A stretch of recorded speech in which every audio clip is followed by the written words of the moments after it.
শিলকুড়িতে নারী নির্যাতনের শিকার গৃহবধূ রহস্যজনকভাবে মৃত্যু, পরিবার ও যাদব মহাসভা তীব্র প্রতিবাদ।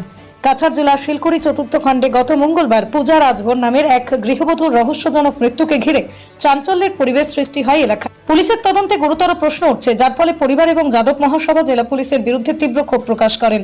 পূজা রাজভরের ছোট ভাই পাপ্পু গোয়ালা এবং মা মিনা গোয়ালা সাংবাদিকদের জানান, প্রায় 15 বছর আগে পূজার বিবাহ হয় স্থানীয় প্রদীপ রাজভরের পুত্র প্রভাকর রাজভরের সঙ্গে। বিবাহের পর থেকেই শ্বশুর প্রদীপ রাজভর এবং স্বামী প্রভাকর রাজভর তাকে শারীরিক মানসিকভাবে নির্যাতন করতে থাকেন। গত মঙ্গলবার সকাল 8টায় পাপ্পু গোয়ালার ফোন আসে, বোন ফাঁস লাগিয়ে আত্মহত্যা করেছে এবং মৃত মেডিকেল কলেজে নিয়ে যাওয়া হচ্ছে। যাদব মহাসভার কাছাড় জেলা কমিটির সভাপতি পাপ্পু যাদবের নেতৃত্বে একদল সদস্য শিলকুড়ি পূজার বাসায় পৌঁছে প্রতিবাদ জানায়। তারা জেলা পুলিশ প্রশাসনের কাছে প্রদীপ রাজভর এবং প্রভাকর রাজভরের বিরুদ্ধে আইনি তদন্ত করে কঠোর শাস্তির দাবি জানান। পাপ্পু গোয়ালা বাড়ি হলো শিলকুড়ি 4 নম্বর। আর আমার বোনের গতকালকে মঙ্গলবার সকালে আমার মানে তারা কোন সময় কিতা করছে আমি সঠিক অনুমানিক আমি জানি না।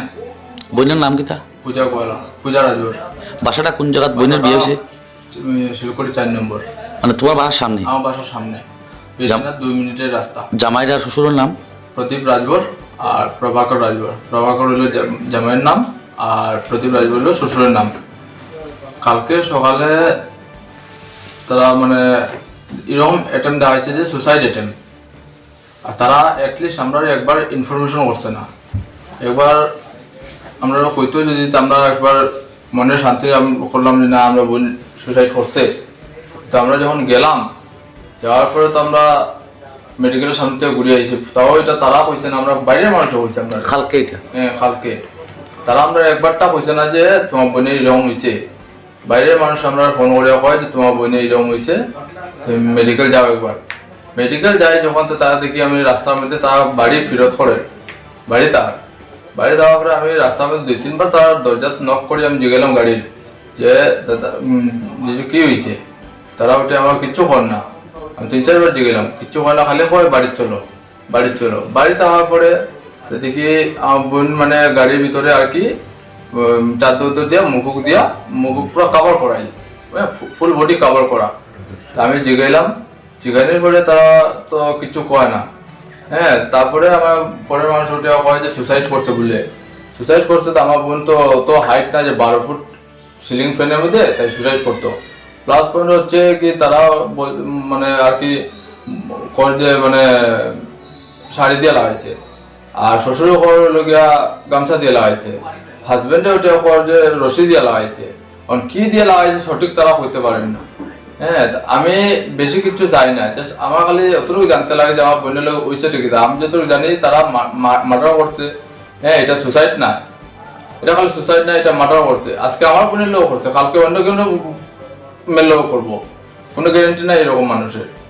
আমি খালি প্রশাসন আর আমরা এসপি মহোদয়ের সামনে খালি অতটুকু আমি নিবেদন করতাম যে আমার এটা খালি লাগে, জাস্টিস লাগে যে আমার বোনের লোক কি হয়েছে। আর তারা আমি কমপক্ষেও আমি তারা মানে সাজা চাই, আর কিছু নাই। তার বোনের লোকে আমার একমাত্র বোন, আজ পর্যন্ত আমরাও তাকে আমরা কোদাম দিচ্ছি না। যেদিন থেকে বিয়ে হয়েছে তারা খালি মানে তার উপরে টর্চার করে যায়, তাই আমরা মানে বাধ্যই আমরা করতে পারেন না, কারণ নিজের ইচ্ছায় বিয়ে করছিল। তারা লাভ ম্যারেজ আসলো। আমার তো আগে পিছিয়ে কেউ নাই, আমার 2 ভাই আর আমার মা। আমার যদি বাই চান্স রাস্তাঘাটের মধ্যে কিছু যদি হয়, তাই আমার এটার দায় হইব তারা।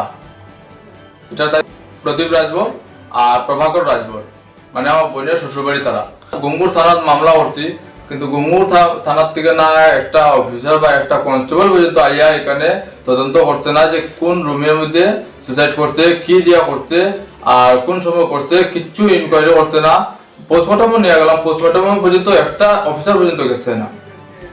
তাই আমি প্রশাসনের কাছে ওটাই যাই যে পুলিশ কার লিগে আছে? আমরা লিগে তো, পুলিশ তো আমরা লিগে আছে। পুলিশ যদি এরকম ডিলামি করে তা আমরা কই যেতাম, কার কাছে লিয়ে যেতাম আমরা দুঃখ কষ্টটা লইয়া। শিলকুড়িত যাদব মহাসভার থেকে ডিস্ট্রিক্ট যুব মোর্চার থেকে আমরা আইছি। আইয়া দেখলাম এখানে যে একটা মেয়ের মার্ডার করা হয়েছে। এটা শিলকুড়ি বারিকনগর ওখানে মার্ডার করিয়া তার শ্বশুর আর তার ফ্যামিলি মিলিয়া মার্ডার করিয়া তাইরে সুসাইড ডিক্লেয়ার করা হয়েছে। তো এই কারণে এই ঘটনাটা শুনিয়ে আমরা এটা বহুত দুঃখজনক ঘটনা হয়েছে এখানে। তো এটার লাগি আমরা আইসি সবে প্রশাসন কাছে দাবি জানাইবার লাগি কি উচিত বিচার তারা পাও, তারা ফ্যামিলিয়ে। আমি যে উচিত বিচার চাই। জামাইয়ে মানে শ্বশুরে মারছে। শ্বশুরে মারছে?